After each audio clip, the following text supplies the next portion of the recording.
Welcome back student in second chapter. Second chapter का नाम है अपना नर एवं मादा युग्मकोविद संरचना एवं विकास। फर्स्ट चैप्टर अपना कंप्लीट हो गया है। उस चैप्टर से रिलेटेड जो भी डाउट हो तो आप लोग डाउट को क्लियर कर लेना। अभी जैसे ही स्लाइड कंप्लीट होगी अपनी ये वाला चैप्टर की, इसके लास्ट में आपको कुछ क्वेश्चन मिलेंगे, इस चैप्टर के भी मिलेंगे और फर्स्ट वाले चैप्टर के भी मिलेंगे। उन क्वेश्चन के आंसर आपको देने अपने ग्रुप पर राइट डाउन करके लिख के भेजना है, मस्ट भी है। मैं चेक करूँगी किस किस ने आंसर सेंड किए हैं। उन्हें पढ़ा करो, एक बार देखा करो, बुक में पढ़ो। ये नहीं है सिर्फ एक बार देख लिया और करके छोड़ दिया। अच्छे से पढ़ो और कोई भी डाउट हो इससे रिलेटेड पूछना। अपनी बोर्ड की बुक में जितना था उतना मैंने क्लियर करा दिया है। इससे एक्स्ट्रा भी किसी को कोई डाउट हो तो आप डाउट पूछ लेना और क्लियर करना। सेकेंड चैप्टर अपना शुरू हो गया है। सेकेंड चैप्टर में हम क्या पढ़ेंगे, नर और मादा युग्मकों की क्या पढ़ेंगे, संरचना पढ़ेंगे और उनका विकास, मतलब युग्मक की संरचना क्या है और उनका विकास कैसे होगा। इस चैप्टर में जो पहला टॉपिक है वो टॉपिक कौन सा है अपना, नर युग्मकों की संरचना एवं विकास। कि जो अपना नर युग्मकों होगी उसकी संरचना कैसी है और उसकी विकास कैसी है।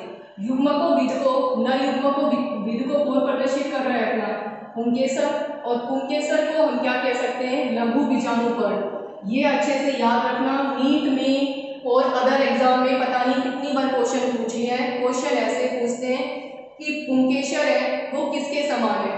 ऑप्शन में आपको मिलेगा लघु बीजाणुधानी, लघु बीजाणुपर्ण, दीर्घ बीजाणुधानी, दीर्घ बीजाणुपर्ण। याद रखना कि पुंकेसर किसके समान है, लघु बीजाणुपर्ण के। अच्छे से इसे नोट कर लेना। और पुष्प किसके समान था अपना, बीजाणुपर्ण के। और मादा क्या होगी अपनी, दीर्घ बीजाणुपर्ण। ये हमने टेरिडोफाइटा में कवर किया था, ये वाले टॉपिक, लघु बीजाणुपर्ण, दीर्घ बीजाणुपर्ण, और आपसे अनेक बार क्वेश्चन किए गए हैं इस टॉपिक से। तो पुंकेसर नोट कर लेना किसको रिप्रेजेंट कर रहा है अपना, लघु बीजाणुपर्ण को। और पुंकेसर क्या है अपना, नरजननांग। और बताया था पुंकेसर के समूह को हम क्या कहते हैं, पुमंग कहते हैं। आप लोग ये जो फर्स्ट स्लाइड में पहली बार बनाती हूँ, जैसे ही आप शुरू करती हूँ क्लास, तो क्लास में ये जो एक्स्ट्रा लिखती हूँ इसको छोड़ के बाकी को पोस्ट किया करो वीडियो को। इस जो चार्ट है इस चार्ट को ऐसे कैसे बना लिया करो, ड्रॉ कर लिया करो अच्छे से। इसके बाद आपके पास बुक होगी, बुक में रीडिंग किया करो। इसके बाद नोट्स आपको पीडीएफ पे या जो भी व्हाट्सएप ग्रुप होगी उसके थ्रू सेंड कर दिए जाएंगे, पर इनको कवर करना ऐसे कैसे बनाना, अभी मैं जो कलाकारी कर रही हूँ बाद में देख। ठीक, तो पुंकेसर के समूह को हम क्या कहते हैं, पुमंग कहते हैं। पुंकेसर किसके इक्विवेलेंट है, लघु बीजाणुपर्ण के। ठीक, अभी हमने कवर किया था कि पुंकेसर है, पुंकेसर के तीन भाग है, पुतंतु, योजी और क्या है अपना, परागकोश। पुतंतु और ये जो योजी भाग है, इधर जाओ, इधर देखो, ये किसका चित्र है अपना, पुंकेसर का चित्र है। पुंकेसर का ये वाला भाग कौन सा है अपना, परागकोश। और ये वाला भाग कौन सा है अपना, पुतंतु। और ये भाग कौन सा है, योजी। इनमें से ये है जो पुतंतु और योजी, ये दोनों के दोनों कैसे हैं, बंधे हैं। बंधे का मतलब है कि युग्मक के निर्माण में इनका कोई रोल नहीं है, ये उत्तरदायी नहीं है, ये युग्मक का निर्माण नहीं करेंगे। युग्मक का निर्माण कहाँ होगा अपना, परागकोश में। मतलब ये जो टोपीनुमा संरचना दिखाई दे रही है, ये जो परागकोश है ये इंपॉर्टेंट है। आई बात, आई थिंक हो गया होगा क्लियर। अच्छे से देखो, डायग्राम बनाओ, चैप्टर इंपॉर्टेंट है। और पहला वाला चैप्टर में जनरल नॉलेज थी, यहाँ से क्वेश्चन अपने शुरू हो रहे हैं, बढ़िया टॉपिक है, कवर करने से। तो परागकोश है, परागकोश की संरचना की बात करें तो परागकोश में सामान्यतः क्या होगी, दो पालियां होगी। ये परागकोश है, इसको हमने क्या कर दिया अपना, टीएस ऐसे काट दिया और हम देख रहे हैं कि इसमें क्या होगा। तो बीच में ये रफ डायग्राम है, डायग्राम अभी दोबारा इसे अच्छे से बनाएंगे जैसा बुक में ये रफली समझाने के लिए बनाया आप लोगों को। तो परागकोश है, परागकोश को क्या किया, काटा, काटेंगे तो बीच में तो हमें क्या मिलेगा, योजी ऊतक, और साइड में ऐसे दो क्या मिलेंगे, अपने कोष्टक से मिलेंगे। इन कोष्टक को हम क्या कहते हैं, पालियां। तो ये कह रहा है कि परागकोश में क्या होगी, दो पालियां होती हैं। ठीक, और प्रत्येक पाली में क्या होगी, दो लघु बीजाणुधानी होगी। आगे बात समझ में, परागकोश में कितनी पाली होगी, दो, मेरे साथ ही बोलना। परागकोश में कितनी पाली होगी, दो, और प्रत्येक पाली में क्या होगी अपनी, दो लघु बीजाणुधानी। ठीक, इस तरह से टोटल कितनी लघु बीजाणुधानी हो गई, चार। ठीक, तो परागकोश में कितनी पाली है, दो, प्रत्येक पालिया में कितनी लघु बीजाणुधानी है, दो। अब इसमें याद रखना कि अपवाद, मालवेसी फैमिली, मालवेसी फैमिली के उदाहरण आप लोग मुझे बताओगे चैप्टर कंप्लीट होने के बाद। मालवेसी फैमिली में याद करो एक बार कौन से आते थे, जिसमें हम कहते थे कि काटने पर चिपचिपा पदार्थ निकले। हमने बताया था कौन सा, भिंडी, ठीक, कपास, इन सब की बात की थी मालवेसी फैमिली की। तो मालवेसी फैमिली अच्छे से नोट कर लेना, इस पूरे चार्ट में दो बात इंपॉर्टेंट है, एक तो लघु बीजाणुकण और दूसरा क्या इंपॉर्टेंट है कि मालवेसी फैमिली है, इसमें क्या होगी, दो लघु बीजाणुधानी मिलेगी। मतलब उसमें क्या होगा, ये एक ही पाली होगी, ठीक, और लघु बीजाणुधानी कितनी होगी अपनी, दो। तो ये बात याद रखना, सब में कितनी लघु बीजाणुधानी होगी, 4, और मालवेसी फैमिली में कितनी होगी अपनी, 2। लघु बीजाणुधानी संधि विच्छेद करो, लघु मतलब छोटे, बीजाणु मतलब युग्मक और धानी मतलब रत्नक। तो ये छोटे छोटे से 4 कोष्ठक बनेंगे जिनमें लघु बीजाणु का निर्माण होगा। लघु बीजाणु बोले तो क्या, परागकण का निर्माण होगा, और परागकण क्या होते हैं अपने, नर युग्मक होते हैं। हो गया क्लियर? अच्छे से एक बार देखो इसे और नोट करना, लघु बीजाणु कण इंपॉर्टेंट है, और क्या याद रखना है, मालवेसी कुल याद रखना है कि मालवेसी कुल में क्या है, अपवाद है, उनमें क्या होगा, एक पाली होगी, ठीक, और लघु बीजाणुधानी कितनी होगी, 2 होगी। अपवाद मालवेसी फैमिली का। क्लियर?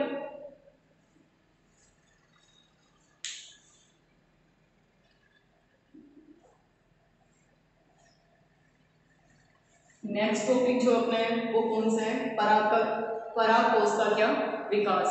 हम क्या कर रहे थे, नर युग्मकोविद कर रहे थे। नर युग्मकोविद में हमने पढ़ ली थी परागकोश की संरचना। परागकोश की 3 संरचनाएं थी अपनी, कौन सा था, परागकोश की 3 संरचनाएं थी अपना, क्या था, योजी उत्तक था, और कौन से थे, अपनी पालियां पढ़ी थी हमने, लघु बीजाणुधानी पढ़ी थी, उनके सभी 3 संरचनाएं थी। कुतंतु था अपना, और क्या कुतंतु था, और कौन सा था अपना, परागकोश था, और कौन सा था अपना, योजी उत्तक था। अब हम पढ़ रहे हैं परागकोश का क्या विकास। परागकोश का विकास कैसे होगा, हमने बात कर ली कि भाई पुष्प पर ऐसे ऊपर की तरफ कुतंतु आ रहा है, इससे कुतंतु के ऊपर की तरफ किसका निर्माण होगा, परागकोश का निर्माण होगा। तो हम ये बात कर रहे हैं कि परागकोश की आंतरिक संरचना तो हमने बता दी कि योजी उत्तक होगा, और क्या होगी, 2 पालियां होंगी, और क्या होंगी अपनी, लघु बीजाणुधानी होगी। अब बात कर रहे हैं ये परागकोश है, ये परागकोश है, एक परागकोश का निर्माण कैसे होगा, तो परागकोश का विकास कैसे होगा। परागकोश में जो परागकोश होगा उसका हाइपोडर्मिस होगा, उसमें एक कोशिका का आकार कैसा होता है, बड़ा होता है, जिन्हें हम क्या कहते हैं, प्रसूत कोशिका कहते हैं। ये डायग्राम आपको ड्रॉ नहीं करना है, बोर्ड की किताब में नहीं है, आपको समझाने के लिए, ताकि दिमाग में एक इमेजिनेशन बन जाए, एक चित्र बन जाए, इसलिए समझाने की कोशिश कर रही हूँ। आया अपना क्या था, कुतंतु था, ऊपर क्या हो रहा है, विभाजन हो रहा है, डिवीजन हो रहा है, डिवीजन होने से किसका निर्माण होगा, परागकोश का। तो डिवीजन के समय बाह्य सतह तो क्या होगी अपनी, बाह्य कवचक, और अंदर की तरफ जो परत बनेगी उसे हम क्या कहते हैं, हाइपोडर्मिस, या फिर क्या कहते हैं, अंधे सतह कहते हैं। हाइपोडर्मिस में एक कोशिका का आकार कैसा होगा, बड़ा होगा, सघन होगी, केंद्रक का आकार बड़ा होगा, कोशिका द्रव्य भी क्या होगा उनमें ज्यादा होगा। ये जो बड़ी आकार की कोशिका है इसे हम क्या कहेंगे, प्रसूत कोशिका कहते हैं। आई बात समझ में? एपिडर्मिस है, बाह्य सतह है, उसके नीचे वाली परत कौन सी होगी, हाइपोडर्मिस, या फिर उसे क्या कहते हैं, अधेय कवक। अधेय कवक में एक कोशिका का आकार कैसा होगा अपना, बड़ा होगा, उस बड़े आकार की कोशिका को हम क्या कहते हैं, प्रसूत कोशिका। इनमें है विभाजन। अब ये कोशिका में क्या होगा, पर्णतक विभाजन। जो परागकोश का परिवर्धन है सामान्यतः किस प्रकार का होगा, सुबीजाणुधानी प्रकार का होगा। सुबीजाणुधानी प्रकार का मतलब ये है कि ये जो प्रसूत कोशिकाएं हैं ये अनेक प्रकार की होगी, मतलब 1 होगी, 2 होगी, इनसे विभाजन होगा और बाकी सबका क्या होगा, निर्माण होगा। यदि एक से ही हो, सिंगल एक कोशिका है वो जो पूरे परागकोश का निर्माण करें तो उसे हम क्या कहते हैं, लेप्टोस्पोरेनेट। और जब क्या होगा अपना, इस प्रकार की अनेक कोशिका होगी, ये प्रसूत कोशिकाएं क्या होंगी, अनेक प्रकार की होगी या एक से ज्यादा होगी, तो उसे हम क्या कहेंगे, सुबीजाणुधानी प्रकार कहेंगे। आई बात समझ में? अब ये जो अपनी ये कोशिका है प्रसूत कोशिका, इसमें क्या होगा, विभाजन होगा, विभाजित होकर 2 भाग में क्या होगी अपनी, बटेगी। तो इनमें क्या होगा, कौन सा विभाजन होगा, पर्णितिक विभाजन होगा। विभाजन के कोशिका के विभाजन के दो प्रकार है। एक तो है ऐसे यूं यूं विभाजन हो तब तो उसे हम क्या कहते हैं, अपनैतिक विभाजन। और एक होता है यूं, कोशिका यूं है, नीचे ऊपर हो रही है, तो उसे हम क्या कहेंगे, परिणैतिक विभाजन। ठीक है, ये तो है अपनैतिक विभाजन और ये कौन सा है अपना परिणैतिक विभाजन। मतलब ऐसे है कोशिका, एक कोशिका की डिवाइड होगी, ऊपर नीचे अरेंज है और ये साइड में अरेंज होगी, तो कौन सा विभाजन होगा, अपनैतिक विभाजन होगा। और यूं होगा तो इसे क्या मानेंगे, परिणैतिक विभाजन कहेंगे। तो अब एक कोशिका मिली अपनी प्रसूत कोशिका, जिसका कोशिका द्रव कैसा है, सघन है, केंद्रक का आकार कैसा है, बड़ा है और कोशिका काफी क्रियाशील है, मतलब डिवीजन होने के लिए, विभाजन करने के लिए क्या है, तत्पर है। अब इस कोशिका में क्या होगा, प्रसूत विभाजन होगा, परिणैतिक विभाजन होगा, ये परिणतक विभाजन होगा। परिणतक विभाजन के द्वारा दो कोशिकाएं बनेगी, ऊपर की तरफ जो बनेगी वो तो क्या कहलाएगी, प्राथमिक भित्ति, और नीचे की तरफ जो बनेगी वो क्या कहलाएगी, प्राथमिक बीजाणु कोशिका। आई बात समझ में। यूं था अपना कुतंतु, कुतंतु के ऊपर धीरे धीरे बन रहा है, हम कह रहे हैं इस परागकोश का विकास कैसे होगा। तो इसमें बाहर की तरफ क्या है, एपिडर्मिस, फिर अंदर की तरफ क्या है अपनी हाइपोडर्मिस। हाइपोडर्मिस में क्या है, कोशिका है, जिसे हम क्या कहेंगे, प्रसूत कोशिका। प्रसूत कोशिका में क्या होगा, विभाजन। विभाजन कैसा होगा अपना, परिणैतिक विभाजन। ये कैसा हो गया अपना परिणैतिक विभाजन। ऊपर की तरफ जो कोशिका बनेगी उसे हम क्या कहेंगे, प्राथमिक द्वितीय कोशिका, और नीचे की तरफ जो बनेगी उसे हम क्या कहेंगे, प्राथमिक बीजाणुजन कोशिका। प्राथमिक बीजाणुजन कोशिका में क्या होगा, विभाजन होगा। विभाजन के द्वारा किसका निर्माण होगा, बीजाणुजन कोशिका, बीजाणुजन कोशिका। और इसमें प्राथमिक भित्ति कोशिकाओं में विभाजन होगा और ये किसका निर्माण करेगी, परागकोश भित्ति का निर्माण करेगी।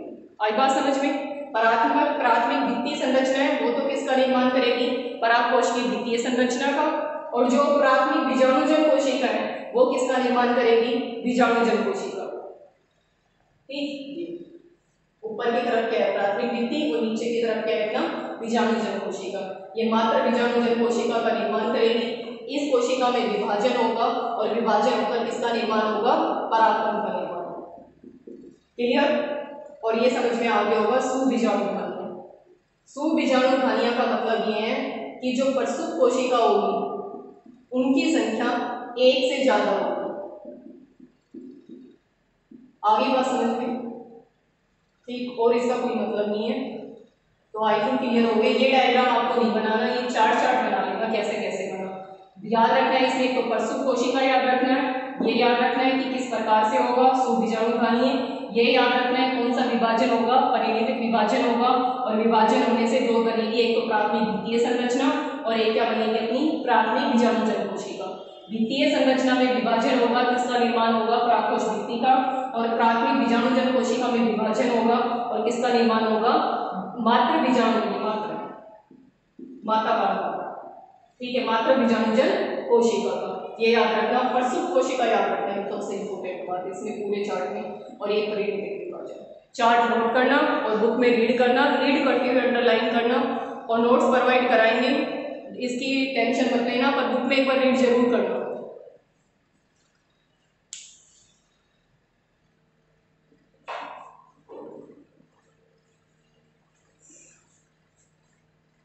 परागकोश की संरचना मोस्ट इंपोर्टेंट टॉपिक है, आराम से पढ़ना। चार्ट थोड़ा लेंथी हो गया है, चार्ट को जैसे मैं बता रही हूँ, पहले मैं चार्ट बता देती हूँ आपको ड्रॉ कैसे करना है। एक बार आराम से देखो इसे ड्रॉ कैसे करोगे। चार्ट बनाना, इससे रिलेटेड जो डायग्राम है वो नेक्स्ट चार्ट में आ रहा है, क्योंकि आप देख रहे हो किसमें जगह कम है। और इसे अच्छे से पढ़ना, बहुत शांति से आराम से क्लियर कर लोगे और बहुत ही मजेदार है। मुझे बहुत ही मजेदार लगता है, आप लोगों को भी लगेगा बहुत ही आसान भी है, करोगे ना इन्हीं चुटकियों में हो जाएगा। तो परागकोश की संरचना हमने अब तक क्या पढ़ लिया था, ये पढ़ लिया था कि परागकोश का विकास कैसे हो रहा है। परागकोश का विकास याद है, परागकोश में प्रसूत कोशिका थी, प्रसूत कोशिका से हमने दो कोशिका बन गई थी, एक तो प्राथमिक परागभित्ति कोशिका और एक प्राथमिक बीजाणुजन कोशिका, बीजाणुजन कोशिका। तो प्राथमिक परागकोश भित्ति थी उसमें क्या होगा, विभाजन होगा, जो ऐसे बनी थी परागकोश भित्ति ऊपर वाली थी।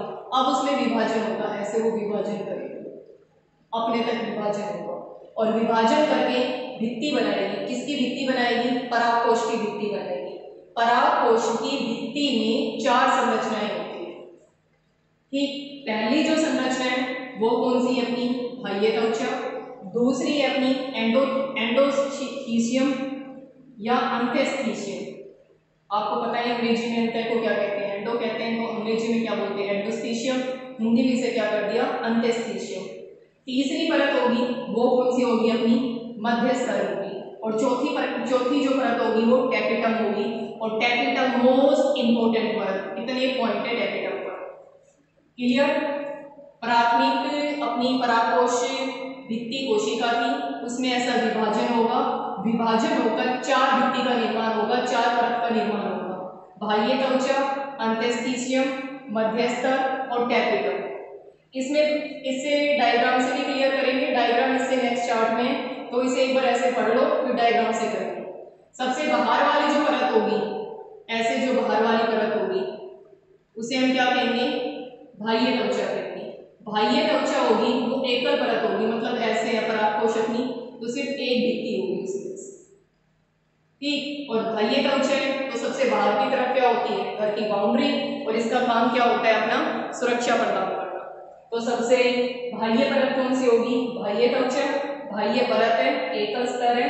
काम की बात करें, इनका काम क्या होगा? इनका काम क्या है? अपना सुरक्षा प्रदान करना, क्योंकि बाहर की तरफ है। इसके बाद दूसरी परत कौन सी? अपनी एंडोस्थीशियम, अंत्यस्थीशियम। एक परत गई। ठीक, इसके बाद कौन सी आएगी? दूसरी परत, उसका नाम क्या है? अपना अंत्यस्थीशियम। ये भी कैसी होगी? एकल स्तर। ये भी कैसी थी? अपनी एकल स्तर, मतलब एक लेयर होगी बस। कोशिका भित्ति कैसी होती है? थोड़ी सी मोटी होगी। इनमें डायग्राम बनाऊंगी तब बताना किस तरह से कोशिका है। तो कोशिका भित्ति में यहाँ पर ठीक मोटी होगी, और किसका डिपोजिशन होगा? किसका जमाव होगा? अल्फा सेलुलोज का जमाव होगा। ठीक, जिसके कारण ये पट्टी कैसी हो जाएगी? अपनी रेशेदार बन जाएगी। ये जो पट्टी होती है वो कैसी होगी? अपनी आर्द्रता ग्राही होगी। अभी इतना ही नोट कर लो, बाकी डिटेल डायग्राम में बताऊंगी। सबसे बाहरी वाली परत बाह्य त्वचा, दूसरी परत अंत्यस्थीशियम कैसी होगी? अपनी एकल परत। कोशिका भित्ति कैसी होती है? मोटी। किसके कारण? अल्फा सेलुलोज के कारण, जिसके कारण ये पट्टी बीच में कैसी हो जाएगी? मोटी हो जाएगी। ये जो पट्टी होती है वो कैसी होती है? आर्द्रता ग्राही होती है। आर्द्रता ग्राही का मतलब है, अभी क्लियर कर रही हूं, इतना याद रखना। इसके बाद जो तीसरी परत बनेगी वो कैसी बनेगी? मध्यस्तर।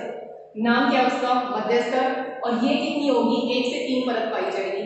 इसकी एक परत थी, इसकी एक परत थी। मध्यस्तर की कितनी परत है? अपनी 3 परत है।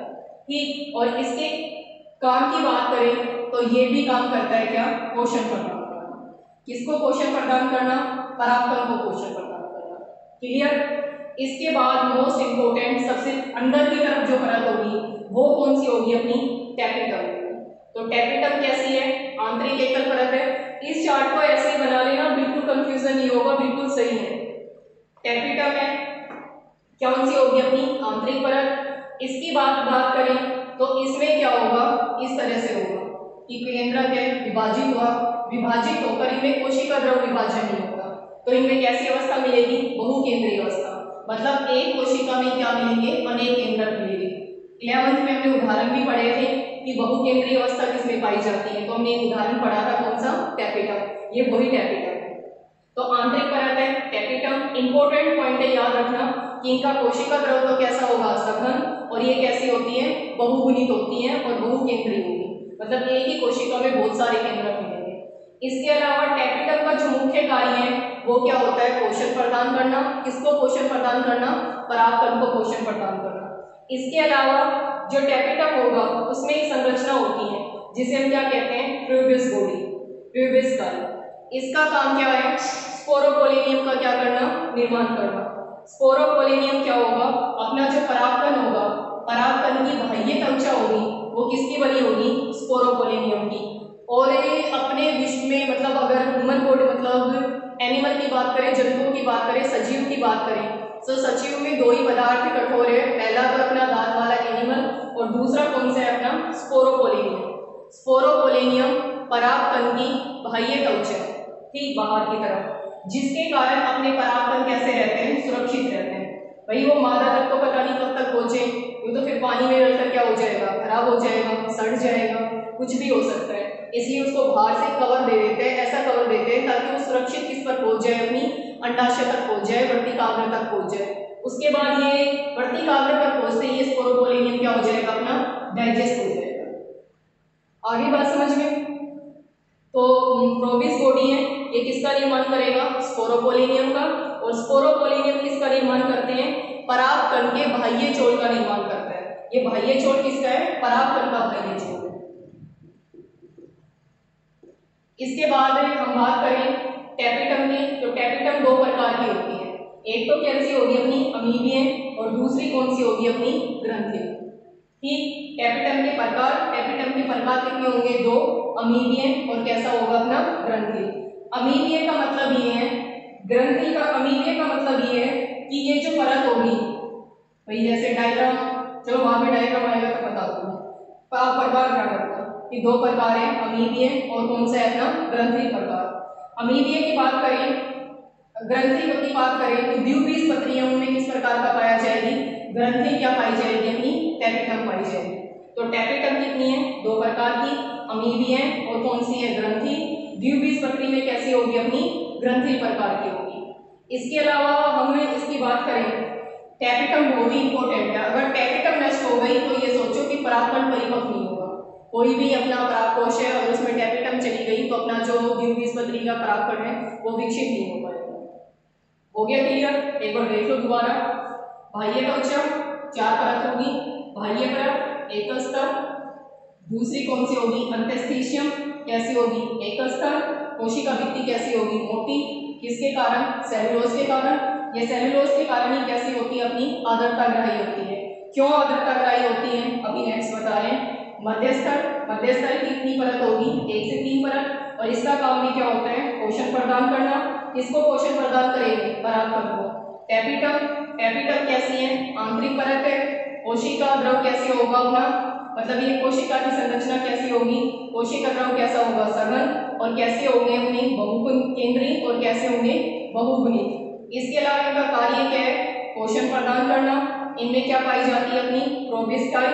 प्रोबिस्टाई एक संरचना है जो किसका निर्माण करेगी, स्पोरोपोलिनियम का निर्माण करेगी। और ये स्पोरोपोलिनियम किसका निर्माण करेंगे, परागकण का बाह्य छोर का निर्माण करेंगे, जिसके कारण परागकण लंबे टाइम तक संरक्षित रहते हैं। जीवाश्म में भी अपने परागकण मिलते हैं, जिम्नोस्पर्म के कई पर लंबे टाइम तक संरक्षित रहते हैं। जीवाश्म में भी पाए जाते हैं, किसके कारण, स्पोरोपोलिनियम के कारण। याद रखना इंपॉर्टेंट पॉइंट है स्पोरोपोलिनियम। और स्पोरोपोलिनियम बन किससे रहा है, अपना प्रोबिस से।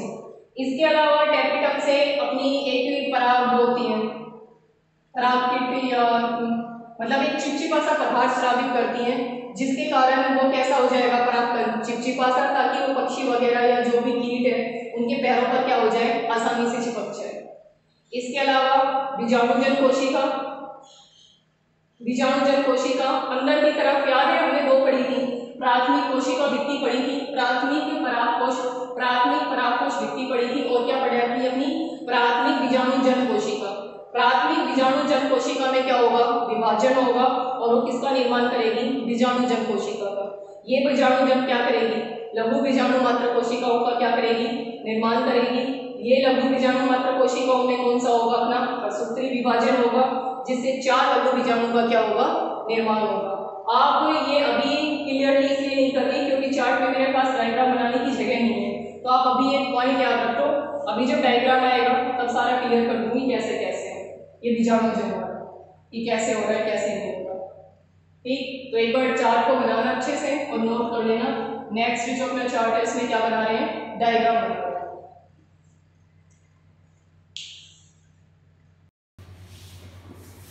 तो परागकण, परागकोश की भित्तियाँ, परागकोश के बीजाणुजन कोशिका, ये चार्ट में मैं समझा चुकी थी।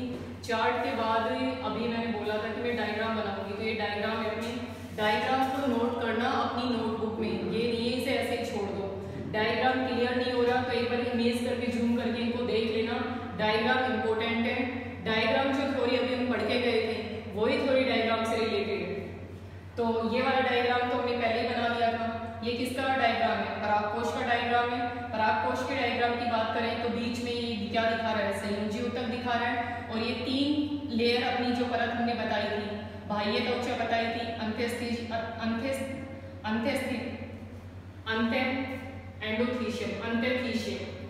अंत्यस्थीशियम, तो बाह्य त्वचा, अंत्यस्थीशियम, फिर क्या आएगी अपनी मध्यस्तर, और फिर कौन सी आएगी अपनी टैपेटम। तो एक लेयर और बना दो, टैपेटम।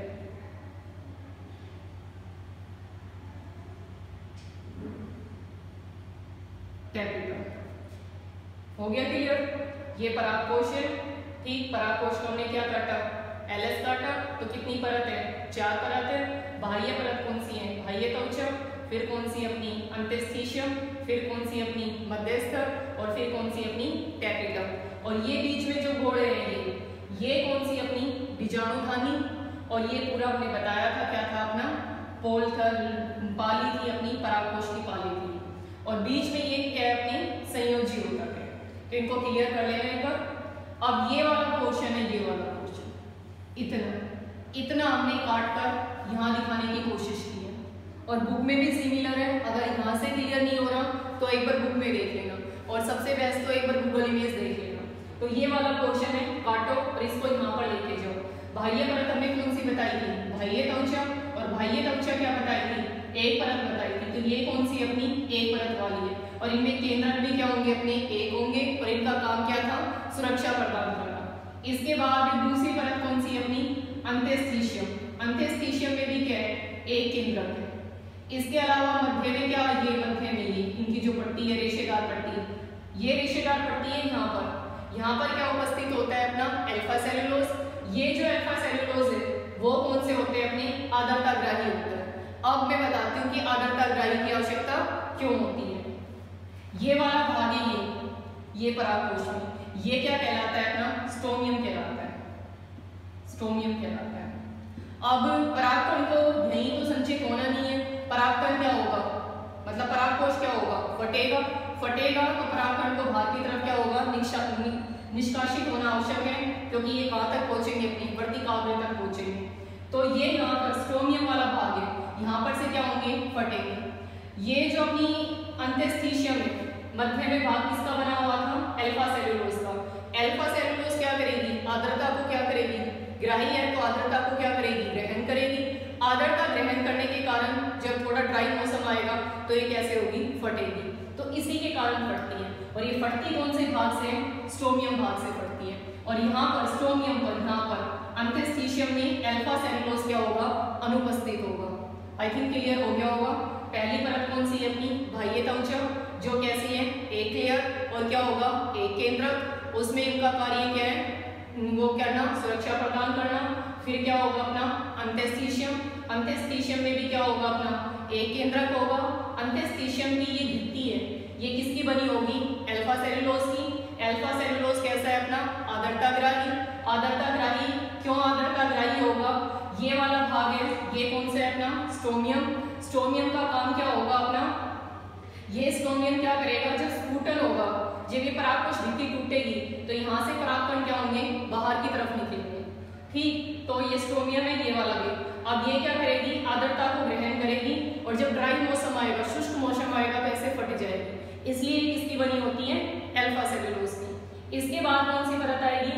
हमने बताया था 3 परत, 1 से 3 परत। कौन सी होती है? अपनी मध्यस्तर परत। ठीक, तो 3 परत कौन सी है? 1 2 3, मध्यस्तर परत। मध्यस्तर परत का हमने बताया था कि क्या होंगे? केंद्रक भी एक होगा। परत कितनी होगी? अपनी 3 होगी। इनका काम ये होगा, यहाँ पर अंदर की तरफ होगा। यहाँ पर किसका निर्माण होगा? परागकण का निर्माण होगा। जब परागकण बन रहे होंगे तो इनको क्या होगी? पोषण की आवश्यकता होगी। ये पोषण कौन प्रदान करेगा? पहला काम तो पोषण प्रदान करने का किसका? टैपेटम का। और धीरे धीरे मध्यस्तर भी क्या हो जाती है? मतलब नष्ट हो जाएगी, और इसको क्या करेगी? पोषण प्रदान करेगी। इसके बाद अंदर की ये परत है, ये कौन सी? अपनी टैपेटम। टैपेटम याद रखना कैसी होगी? अपनी बहुगणित है और बहुकेंद्रीय है। केंद्रक क्या होंगे? अनेक होंगे। इसके पीछे कारण बताया गया था कि केंद्रक में विभाजन तो हो गया। कोशिका विभाजन में 2 अवस्थाएं थी ना, एक तो केंद्रक विभाजन, एक कौन सी थी? अपनी कोशिका द्रव विभाजन। यहाँ केंद्रक विभाजन तो हो गया पर कोशिका द्रव विभाजन नहीं हुआ। इसलिए कैसी हो गई, अपनी बहुगुणित अवस्था हो गई, बहुकेंद्रीय हो गई। तो ये मैंने इसलिए दिखा दिया है, आपको तो एक ही केंद्र दिखाना है, मैंने इसलिए दर्शाने के लिए दिखा दिया आप लोगों को। ठीक, तो ये कौन सा है अपना कैपिटम। कैपिटम का हमने बता ही दिया था, परत तो होगी एक और केंद्रक होंगे अनेक। केंद्रक का मतलब कैपिटम का मुख्य कार्य क्या बताया था, क्या करना, पोषण प्रदान करना। इसके अलावा कैपिटम में क्या उपस्थित होती है, अपनी प्रोबियस बॉडी, प्रोबियस गढ़। इसका काम क्या है, अपना स्पोरोपोलिनियम को क्या करना, स्रावित करना। और स्पोरोपोलिनियम क्या करती है, परागकण का बाह्य चोल बनाती है, जिसके कारण परागकण कैसे रहते हैं, अपने सुरक्षित रहते हैं लंबे टाइम तक, क्योंकि हमें कहाँ तक जाना है, वर्तिकाग्र तक, पता नहीं कैसे कैसे मौसम झेलकर वो वर्तिकाग्र तक पहुंचेगा, अंडाशय तक पहुंचेगा। इसलिए बाहर हमें क्या चाहिए, कठोर आवरण चाहिए, और वो कठोर आवरण किसका बनेगा, स्पोरोपोलिनियम का, याद रखना स्पोरोपोलिनियम। और इसके बनेगा किससे, प्रोबिस्काई से। इसके अलावा कैपिटम क्या करती है, पोलन किट भी स्रावित करती है। ठीक, ये पोलन किट क्या बनाएगा, उसको तेलीय पदार्थ या वसीय पदार्थ क्या करेगा, स्रावित करेगा। वसीय पदार्थ के कारण अपने जो परागकण होंगे वो चिपचिपे होंगे। चिपचिपे होने इसलिए आवश्यक है, अपने परागण बढ़ा था। परागण में हमने बात की थी कि कई बार परागण किसके थ्रू होता है, या तो चिड़ियाओं के, पक्षियों के थ्रू, या फिर किसके थ्रू होगा, कीटों के थ्रू। अब कीट चिपचिपा होगा तो कीट के पैरों पे वो आसानी से चिपक जाएगा और दूसरे पुष्प तक पहुंच जाएगा। इसलिए ये पोलन कट भी कौन स्रावित करती है, अपनी कैपिटम स्रावित करती है। इसके अलावा इसके बाद इसमें हमने कैपिटम के दो प्रकार पढ़े थे। एक तो पढ़ा था हमने क्या, अमीबियन, और एक क्या पढ़ा था हमने, सेक्रेटरी या स्रावित। अमीबियन की बात करें तो अमीबियन में क्या होगा कि ये जो कैपिटम लेयर है ये क्या हो जाएगी, यहाँ से नष्ट हो जाएगी। ठीक, पूरी नष्ट हो जाएगी। नष्ट होकर इसमें जो भी पोषक पदार्थ है वो सारा काम मिल जाएगा, यहाँ मिल जाएगा बराबर। ठीक, दूसरा हमने कैसे बताया, श्रावित। श्रावित का मतलब है कि ये धीरे धीरे पोषण पदार्थ को श्रावित करते रहेगी। ठीक, और इनको पोषण प्रदान करेगी। अमीबिये का मतलब है कि वो एक ही सीधे ही, जैसे यहाँ है हमें पोषण प्रदान करना है, पोषण प्रदान करना है, तो ये अपनी कैपिटम है, कैपिटम पूरी नष्ट हो जाएगी। इसका जो कोशिका द्रव है वो किस में आ जाएगा, बीजाणुधानी में आ जाएगा। मान लीजिए कैपिटम है, ये नष्ट हो गई, इसका कोशिका द्रव कहाँ हो गया, अपना बीजाणुधानी में। दूसरा है श्रावित। श्रावित का मतलब है धीरे धीरे उसमें जो पोषक पदार्थ है वो श्रावित हो रहे हैं और कहाँ आ रहे हैं, अपने बीजाणुधानी में आ रहे हैं। क्लियर। और ये हमने बता दिया था कि द्विबीजपत्री में कौन से प्रकार के होती है, अधिकतर श्रावित प्रकार का, मतलब वो वहीं की वहीं रहेगी, वो टूटेगी नहीं। और अमीबिये का मतलब है वो वहां से क्या हो जाएगी, नष्ट हो जाएगी, और सारा कोशिका द्रव पदार्थ कहाँ आ जाएगा, अपना बीजाणुधानी में आ जाएगा। ये बात मैंने चार्ट में इंक्लूड नहीं की थी। चार्ट में आप लोगों के पास जगह हो तो अमीबिये के नीचे लिख लेना कि सारी नष्ट हो जाएगी, और श्रावित के नीचे लिख लेना धीरे धीरे पोषक पदार्थ का क्या करेगी, श्रावण करेगी। इसके बाद कैपिटम के बाद ये वाला हिस्सा है, ये क्या है, अपना बीजाणुजन कोशिका। ये यहाँ पर जो कोशिका होगी वो कौन सी होगी, अपनी बीजाणुजन कोशिका होगी। ये पहले दिन में क्या होगा, अपना समसूत्री विभाजन। समसूत्री विभाजन में क्या बनेगी, अपनी मात्र कोशिका जैसी बनेगी। ठीक, मात्र कोशिका बनेगी, जिसे हम क्या कहेंगे, अपना बीजाणुजन मात्र कोशिका। अब इस मात्र कोशिका में क्या होगा, अपना अर्धसूत्री विभाजन। अर्धसूत्री विभाजन के द्वारा किसका निर्माण होगा, हम बताते थे ना कि एक अर्धसूत्री विभाजन कितना होता है, दो अवस्थाओं में होता है। पहली कोशिका अर्धसूत्री विभाजन में गई, इधर देखो तो कितनी कोशिका बनाई, दो। ये दोबारा किसमें जाएगी, अपनी पहले ये दो का निर्माण किया, अब ये दोनों फिर विभाजन में जाएंगे, तो टोटल कितनी हो गई, 4 कोशिका बनेगी। तो एक कोशिका से एक जो मात्र कोशिका होगी उससे कितने परागकण का निर्माण होगा, 4 परागकण का निर्माण होगा। क्लियर।